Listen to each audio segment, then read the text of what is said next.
itsura nyo ay, kita nyo naman, ayos na ayos. Yan. Kaya lang may nawawala. Hulaan nyo kung ano yun. Siyempre, ayan o, ang ating Kilay. You know, Kilay is live. So, for today's video, ang gagawin natin ay magre-review tayo ng product na ginagamit sa Kilay. So, hindi ito yung eyebrow liner ha, or eyebrow pen. Ang tinutukoy ko ay itong dalawang product na na-discover ko sa Shopee. So, hindi ko siya nasama sa Shopee haul kasi itong mga products na to, isinabay ko lang siya dun sa mga regalo ko sa aking mga pamangkin. So, ito yung unang product. Yan, si Mini Brow Class Drawing Guide. So, may tatlo siyang drawing stencils. Yan, tatlo. Nabuksan ko na to. Na-try ko na din siya. Dapat i-film ko siya ng ito lang alone. Kaya lang, nagkaroon ako ng problem dun sa film na to. So, ngayon ko na lang siya isasabay. At, syempre, yung another product natin na ipapakilala, yung, ayan, yung 3-second eyebrow stamp. So, yun, nakabox pa siya. Ito, hindi ko pa talaga ito na-unbox. Hindi ko pa nakikita yung loob. Ito yung dalawang products na gagamitin natin for today.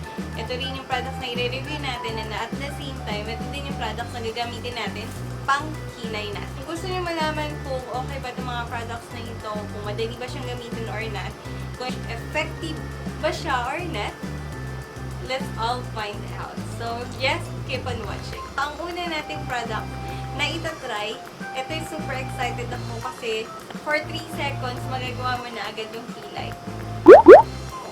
So, let's find out kung totoo talaga yung kiniklaim ng product na ito. So, ito yung 3-second eyebrow stamp. So, i-unbox na natin to. As I said earlier, hindi ko pa siya na-unbox. Kung ano yung nasa loob nito. So, ayan. So, sa likod, ito yung sa box. Ayan. Ito yung tsura. Tapos, sa likod, ito nakalagay sa unahan. Just press and place. 3 seconds is all it takes. Blends with most hair and skin tones. Wow. Tingnan natin mamaya. So, perfect natural looking eyebrows in seconds. Sa likod, nandito yung, may mga mata-mata dito. Tapos may eyebrows. So, meron ditong before and after. I think dalawa siguro yung stamp yun nandito. Tingnan natin. So, one color fits most from light to dark. 2 shapes to fit all brows. So, meron defined, full lasting.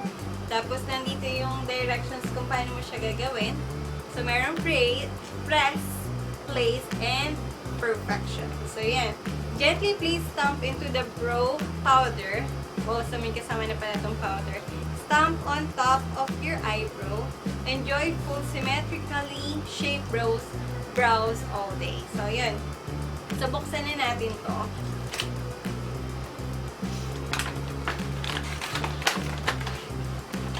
Ayan. So, ito yung laman. So, merong dalawang stamp. Parehas sila. Parehas ng siguro magkabilaan. Kabilaan. Tapos, yung isa, ito yung powder. Ito yung isa pa. Isang pair.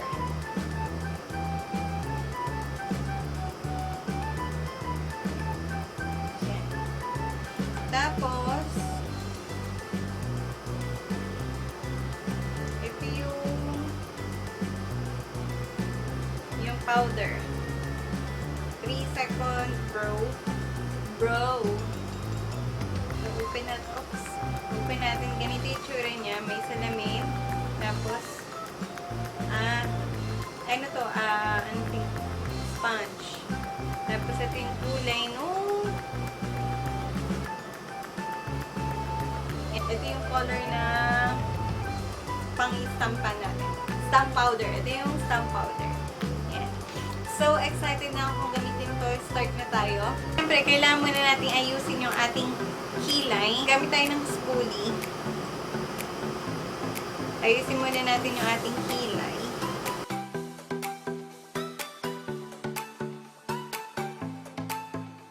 Ayan, is ang ating kilay. Tapos, kunin natin yung first. Siguro gagamitin ko muna yung una, yung pa-soft art.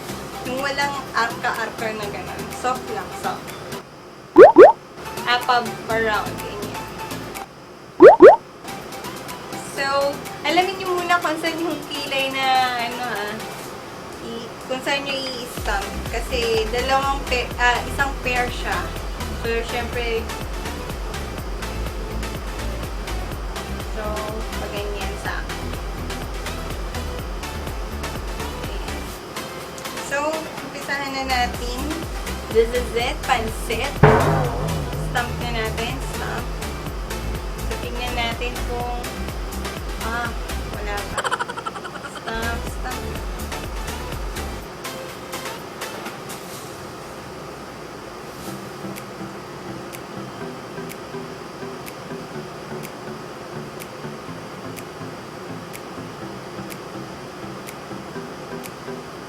So, ayan. Ayan, so, ayan. Meron na siya. Nastampan ba hanggang dulo? Ayan. Ayan. So, kunin ko na yung aking mahiwagang salamin at i-stamp na natin siya sa ating kilay. So, tingnan natin kung ano mangyari.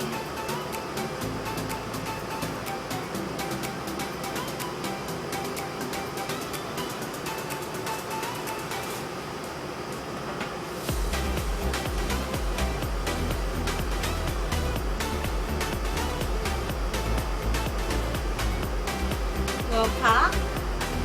Pak. Ganun. Ayaw ko na yung stamp ng second kasi baka hindi na siya mag-align. So, ayan siya. Wapak. 1, 2, 3. 3 seconds nga lang. Tapos sa kabila naman tayo, gamitin natin yung hindi na yung same kasi ito sa kabila lang to. So, yung kaparehas niya. Yun naman yung gagamitin natin para dito sa ating kabilang eyebrow. So, same process. Stamp lang natin siya. So, make sure lang na, kasi pag isang stamp mo lang siyang ganun, wala siya nakukuha. So, ikikis-kis mo pa siya para mapupunta siya dun sa sponge. Ito parang sponge siya eh. Hindi pala parang sponge talaga siya. So, ikikis-kis mo talaga. Very, very light lang para hindi naman madurog yung powder.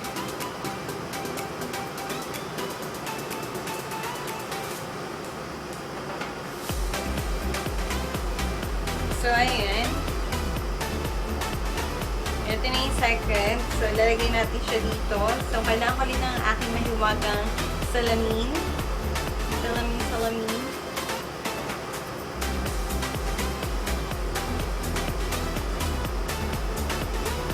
One, two, three. Ganyan. Press nyo ng konti. Very, very light. Para kumapit yung powder. Tapos, opak, hindi pantay. Ang hirap niya, taga. Mali pala. Ngayon lang, hindi pantay yung pagkakalagay ko. Pero, in fairness, ang bilis niya ha. Ang bilis. Ayan. Kita nyo naman, kapit ang kapit. Ang kapal na kilay ko. Opak! Ayan siya.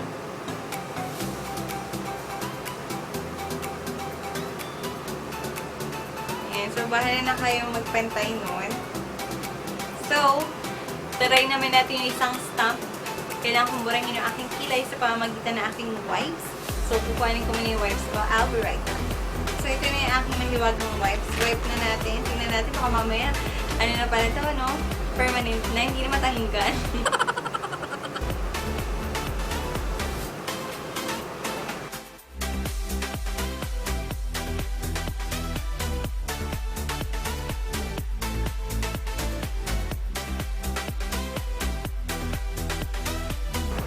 Ayan. So, natanggal na natin siya. Patuyin lang natin.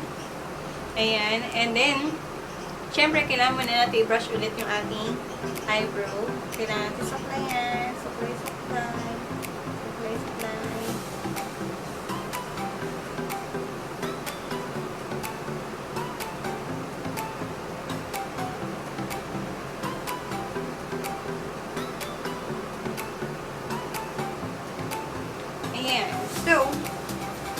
gagamitin na natin yung isa pang stamp, yung may arco. Ayan. So, unahin natin dito. So, ito. Ganun ulit ang gagawin natin. Stamp, stamp, stamp.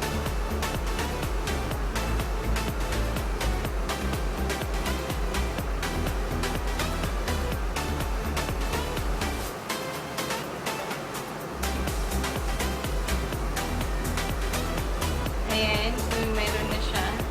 So, depende na lang siguro sa inyo kung saan yung mas gustong mas dark yung yung area ng inyong kilay, kung dito ba or dito. So, it depends on you. So, kung saan nyo mas gustong mas darken, so, syempre dun mas maraming powder dapat. Tapos, and, so this is it, pencil. Let's stamp it. Stamp it!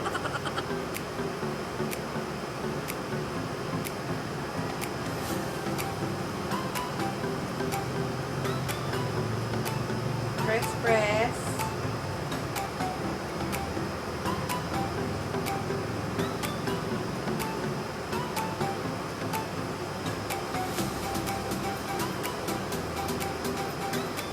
Ayan, yung first. Kita niyo yung kaibahan sa aking kabilang kilay.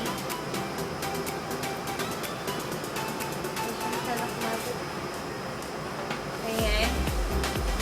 So, next, para pumantay, syempre, gagamitin din natin yung isa. Ito. So, ganun ulit. Press lang, mga besh.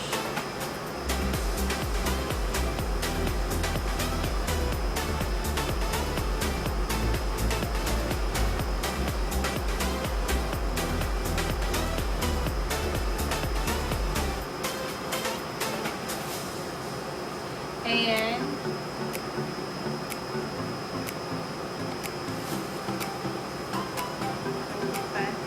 And, let's press it. Baka hindi na naman pantay.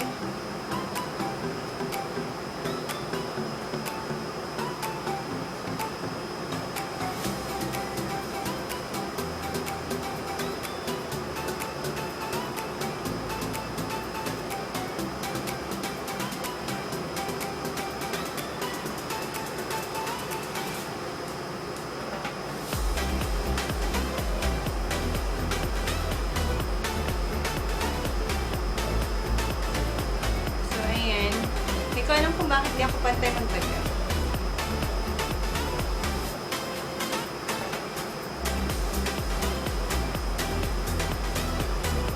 So, ayan. Lapit natin. Ayan. So, okay naman siya. 3 seconds. Yun nga lang, nasa sayo mga kamay kung pantay mo siyang mailalagay, ganyan. Pero siguro dalawa sila tapos sa 5 point, ganon. Ayan, so nasa sa'yo yung mga kamay rin kung magpapantay sila kung hindi. Pero, okay to ha, very effective. Kasi, 3 seconds, mabilis mo lang magagawa, stamp mo lang, stamp dito sa yung kilay, tapos besh, tapos na, wapa, ganon. Tapos, konti siguro, kung hindi man masyadong na-stamp ng maayos, konting linis lang, gano'n. Pwede na siya. So, effective naman siya. And, highly recommended.